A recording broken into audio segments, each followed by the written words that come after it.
Okay, we'll open with remarks from the coach and then open it up for questions. Please, if you do ask a question, ask for a microphone to amplify the audio for the Pac-12 stream.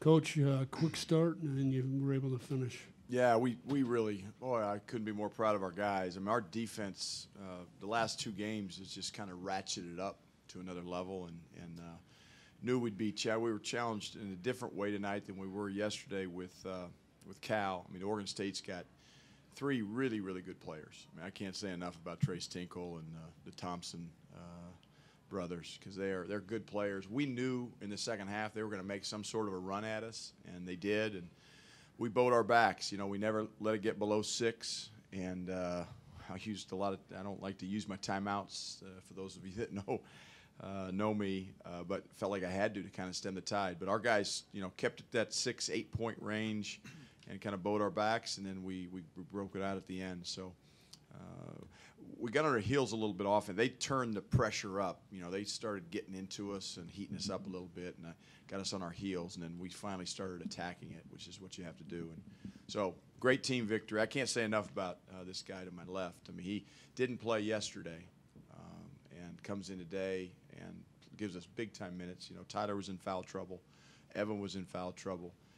So Alex came in, did a great job, you know, guarding Tinkle, and it gets a tough matchup. He did a great job in Boulder, so really proud of him and really proud of Evan, obviously. He keep taking those charges, big fella.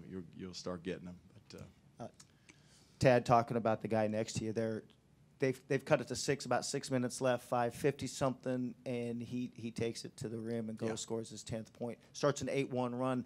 Did you expect that coming out of all the people on the floor? Was that the guy you're going, okay, that's the guy that's going to start the run for us? When we recruited Alex, it wasn't because of his size.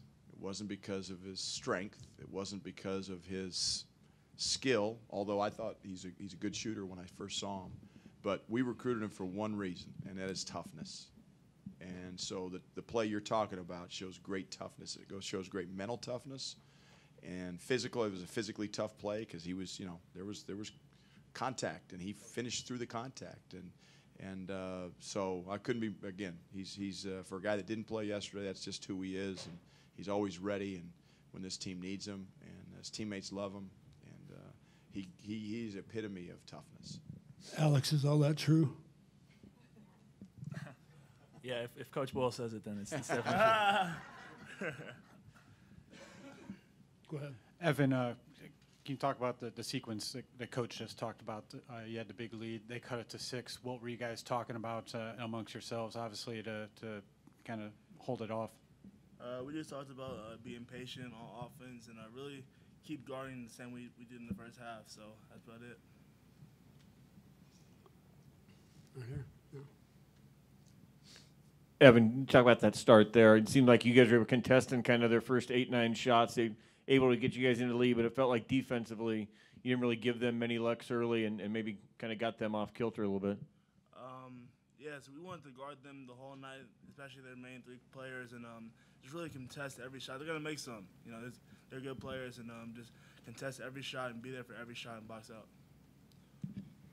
Coach, can you just talk about some of the depth that you have on this team? You had 5 players record double-doubles today, especially when a guy like Tyler Bay was one of your strongest players, has been relatively shut down these first 2 games. Yeah, I just told Tyler in the locker room tomorrow is his day. I mean, he's too good of a player to be, you know, and foul trouble hampered him today. It was really a tough first half for him, and you know we were playing so well when you've got that big lead, you don't want to risk that 3rd foul. And quite frankly, when it was 6 or 8. Evan had 4, Tyler had 4, and we started kind of going offense, defense. And I thought just in case this game goes to overtime, we're going to need Tyler and we're going to need Evan both. And it didn't, but that was my thinking. And but yeah, we've got great depth on this team, and we've got quality depth. And Lucas Seaworth's really, really important for us coming off the bench. Dalen Kuntz has had, for a freshman, 2 games in a row, really big-time minutes in big-time games, and obviously Alex tonight. So it's not just our 5 starters. It's an 8-man rotation, and it's truly a team. And what's nice about a team is when it's some guy's night that's maybe Tyler's having struggles, Alex steps up for him, and that's what teammates do. Back here. Candace Coots, Pac-12 Networks. Congratulations on the win. Alex and Evan, you guys were hype running off the court, obviously. I want to know, how much were you playing for Buff Nation with all that's going on with the weather, the deadly blizzard in Colorado? How much are you playing for fans? I know so many couldn't make it here today. We got a letter from a fireman like a month ago or 2 months ago, and it's really just said like how much we mean to the state of Colorado. So we play for them every night, and just really lay our hearts down on the line every night for them. I think Evan pretty much covered it all. There's a lot of people, can't make it out here tonight. That's all right. We understand it's very dangerous out there, and we're playing for the state of Colorado. We're the flagship university, and we just want to represent the state as well as we can. One or two more. Go ahead. Well, Coach, you mentioned a little bit of a scare they obviously gave you in the second half, but just in the span of a 24-hour period, really just day and night in terms of energy coming out of the gate. I mean, how did you guys do this turnaround in just a short amount of time? Well, look, I mean, we knew yesterday offensively was not who we are, turning over 23 times. And I looked at the stat sheet at halftime. I told these guys, I said, 10 assists and 5 turnovers at halftime. And it's totally different than what it was yesterday. So I've got a lot of confidence in these guys. They have confidence in themselves and each other. And so sometimes, and look, I think the first game of the tournament is – there's some jitters by players. I don't care what anybody says. There's a little bit, and I think Oregon State went through that a little bit in the first half. Maybe, I don't know what they would say about that, but I know we've had some guys feeling that yesterday. So sometimes the team that plays the first day has an advantage on the team that didn't play the first day. We all want the bye because we want to only have to win 3 games rather than 4. But there's an advantage to the teams that play that first night that a lot of people don't recognize or realize. And it was an advantage for us, I think, having kind of got our jitters out yesterday, and today our guys were ready to play. 2 more right here and right here.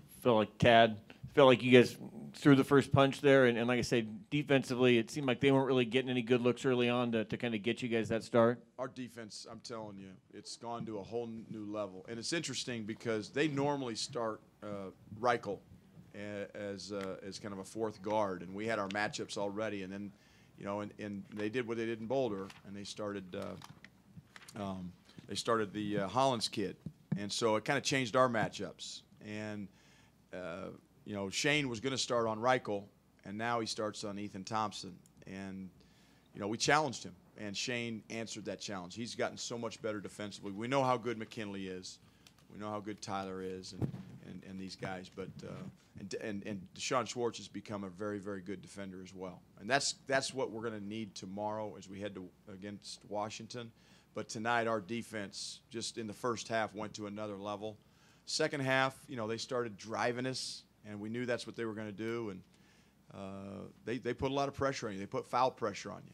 And our guys did the best job they could, but couldn't be more proud. And our program's based on defense and rebounding. Right here, wrap it up. Coach, what does it mean for your program to be back in the semifinals, first time in 5 years, and then early thoughts on the Washington matchup? Yeah, it's been a while. And, I thought about it. I didn't talk to these guys about it because these guys haven't been around, and so I don't want to put undue pressure on them. But I just felt it as a coach, like, okay, we've won in the first round every year we've been here, and but we haven't been to the semis in a while. And in order to get to the finals, you got to get to the semis. So we did what we had to do. These guys are playing like they don't want to go home. It's cold back in Colorado, so there's a good reason for that. But I know the warm weather's coming, but we want to extend this stay as long as we can. And Washington, obviously, is, champion of the league over an 18-game schedule, and they're very, very good. They've got a lot of good players, but the teams that have had success against Washington are the teams that have really guarded them well. And we're going to have to do that again tomorrow. Obviously, we're going to have to handle a zone and take care of the ball. We had 19 turnovers last time we played them in Seattle, so hopefully we can have that kind of turnaround like we had today in terms of taking care of the ball and ratcheting up our defense. And if we do that, we'll give ourselves a chance. All right, Coach, see you tomorrow. Thank you.